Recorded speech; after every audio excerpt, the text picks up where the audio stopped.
BYU fans. Let's go right at BYU fans. Oh. Let's call it what it actually is. The Notre Dame-BYU schedules. It's finally done. And Notre Dame is finally done avoiding you. Not a neutral site, not a corporate Shamrock Series, not a Vegas compromise, if you will. They're coming to LaVell Edwards Stadium in 2026, and that matters. And Nick, this has been over a decade in the making. BYU has held up their end of the deal in the independent, when they were an independent league, obviously with Notre Dame.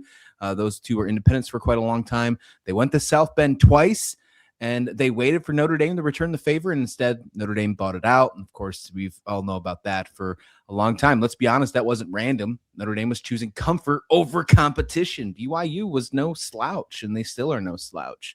But turn the corner here, and here we are. This is different. BYU is they're not asking for validation anymore. BYU is getting paid back. 2026 in Provo, 2027 in South Bend. I love it. Absolutely love it. And let me throw this at you because there's a lot of things here. Let's be honest. First off, how different is Provo at night compared to like Allegiant Stadium? The fact that we're going to get it in Provo is huge. Oh, yeah. Getting to play, at the site of what like the Holy War is half the time. I've seen a few of those games, and it's like, this is a legitimate atmosphere. This is no cupcake for Notre Dame. And I think that if you're not going to join a conference, this is what you have to do, is you have to schedule these tough games. I remember ahead of this season, I was talking to a Notre Dame buddy, and I was like, yeah, Notre Dame just doesn't play anybody. Like they literally just walk their way through the season other than Miami and Texas A&M. And of course, oh no, that's not the case. They play Louisville, and hey, Louisville won a bowl game. So I guess that there's that, it's obviously the Louisville thing isn't exactly what I'm going to hang my hat on here. But my point is Notre Dame needs to start scheduling some actual games here, and BYU is a step in the right direction.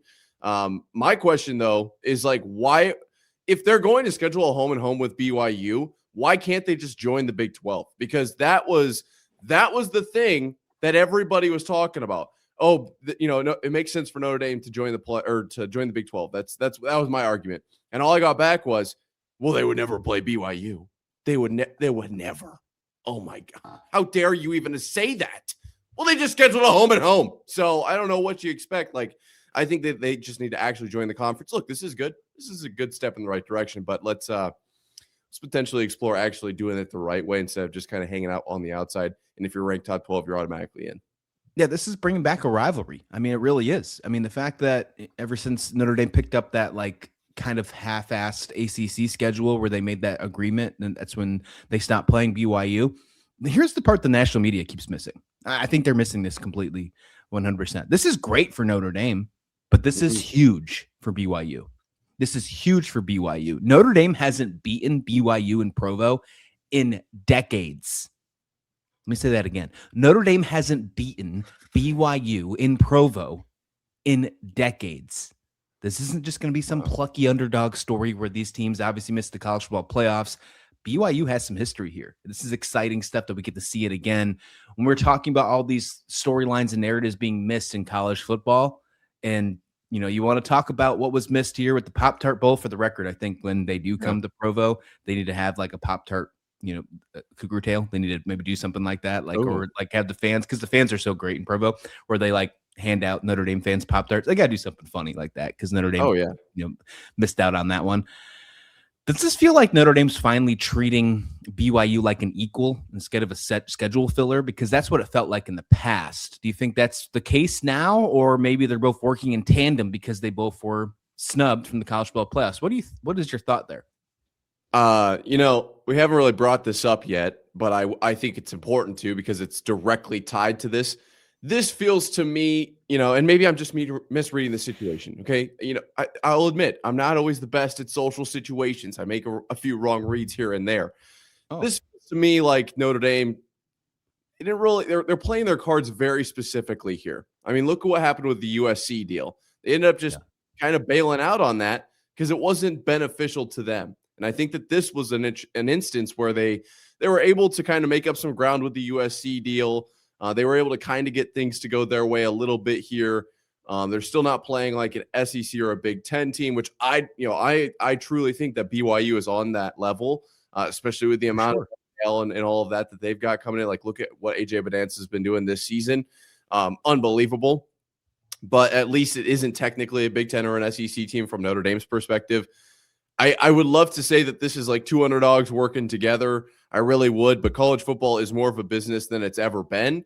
And to me, this was Notre Dame playing the cards that they had in front of them, and somehow basically finding a way to stay independent and stay relevant in the Big 12 or the 12-team playoff kind of chase.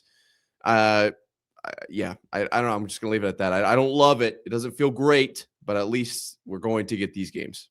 Yeah, if you're a Notre Dame fan, you might feel bad or might hate the fact that they're getting rid of USC for this Notre Dame thing, but look at it in this context. There is no other team in college football today that in the last two seasons of this 12-team college football playoffs that have missed the playoffs that are better than BYU. Each year, BYU has been the team that has been snubbed. And of course, Notre Dame can be in that conversation this year as well. But BYU was right in that mix last year. The whole SMU debacle, all that stuff this year with BYU, with the fact that their only losses came to a team that received a first-round bye in the college football playoffs, right? Yeah. And then Notre Dame, of course, has an argument as well. Their only losses came to teams that were in the college football playoffs. The fact that they're going from USC to BYU really is what's kind of making the transition here is an upgrade on your schedule. So if you're trying to make an argument saying that you don't play enough players or you don't play enough teams, well, you're doing that with making an upgrade, taking on the best team over the past two seasons that just failed to reach the college football playoffs. USC is not in that same mix. USC was not there at all last year, and USC was hardly in the conversation this year. If BYU wins this game in 2026 in Provo, what does that do for their national perception immediately? Obviously, people love to talk bad about BYU. People love to put them down. ESPN loves to not even put them on the graphic. What's that do if BYU beats Notre Dame in 2026? Well, Notre Dame's always going to get the benefit of the doubt. Like, let's just call it how it is. They're one of those teams that's been around for a while, a national brand. So beating BYU is going to look great on their resume. Like, it's going to bolster them up. It's going to move them up in the rankings, but also in the perception of if we roll with the committee for a while. Losing to BYU, though, interestingly enough, I don't think is going to impact their season all that much. I mean, look at how they treated the losses to Miami and Texas A&M this season. I don't think that, they obviously didn't make the playoffs, so like keep that in mind here. But I don't think this is going to be an instance where it's like a all upside, no downside, or no downside, all or no upside, all downside type situation. I think that the Notre Dame gets best of both worlds here with this matchup in particular. BYU just hasn't been treated with the same respect as a bunch of other universities, but they still have that firepower. They still have, they went 11-1 this season. So yeah, Notre Dame in a very interesting spot with this schedule. I mean, to me, this is a home run move from Notre Dame. This makes a lot of sense. I agree. Do you think Notre Dame, here's another one. Here's one more thing here to wrap it up here. Think Notre Dame avoided Provo for football reasons or for optic reasons? Because this is really, you could make this comparison. Could be Holy War 2.0, right? Yeah. LDS versus the Catholics this time. Like, you could make a whole new Holy War out of this. Do you think Notre Dame avoided Provo in the past for football reasons, or was there something else? Well, having two Holy Wars on BYU schedule will be electric. That's for sure. I would love to say that it wasn't for it, like anything but football reasons.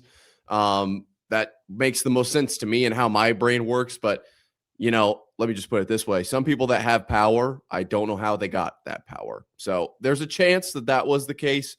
I think the best thing we can do is look forward to these two teams playing from here on out, because when you zoom out from Notre Dame and BYU and you look at the rest of the Big 12 and how they're treating their non-conference versus the Big 10, the SEC, and the ACC, and how they're treating their non-conferences, are we playing absolute cupcakes?